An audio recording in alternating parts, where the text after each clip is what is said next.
ভারত এবং রাশিয়াকে চীনের অন্ধকারে হারিয়ে ফেলেছেন বলে শুক্রবারই সমাজ মাধ্যমে পোস্ট করেছিলেন আমেরিকার প্রেসিডেন্ট ডোনাল্ড ট্রাম্প। তিন দেশকে একসঙ্গে উন্নত ভবিষ্যতের জন্য শুভেচ্ছাও জানিয়েছিলেন, কিন্তু কয়েক ঘন্টার মধ্যে মত বদলে যায় তার। নিজের বক্তব্য থেকে 180 ডিগ্রি ঘুরে যান মার্কিন প্রেসিডেন্ট ডোনাল্ড ট্রাম্প। ভারতকে হারাননি বলে জানিয়ে দেন। হোয়াইট হাউসে একটি সাংবাদিক সম্মেলনে প্রশ্নের উত্তরে ট্রাম্প বলেন, মোদি এখনো তার বন্ধুই আছে, কিন্তু তিনি হতাশ। I'll always be friends with Modi. He's great prime minister. He's great. I'll always be friends, but I just don't like what he's doing at this particular moment. But India and the United States have a special relationship. There's nothing to worry about. আসলে ভারত মার্কিন সম্পর্কের টানাপোড়েনে গত কয়েক সপ্তাহ ধরেই চর্চায়। নেপথ্য দুই দেশের মধ্যেই শুল্কযুদ্ধ। তবে ফের যেন কাছাকাছি আসার সম্ভাবনা উজ্জ্বল হচ্ছে মার্কিন প্রেসিডেন্ট ডোনাল্ড ট্রাম্প এবং ভারতের প্রধানমন্ত্রী নরেন্দ্র মোদীর।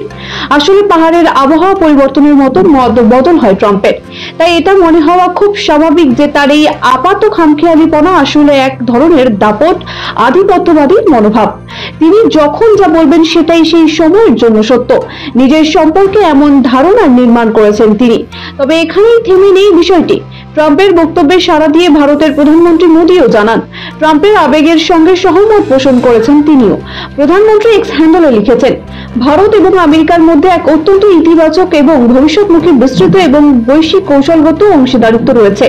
ফলে মোদির তরফ থেকেও দেখা গেল সদর্থক মনোভাব।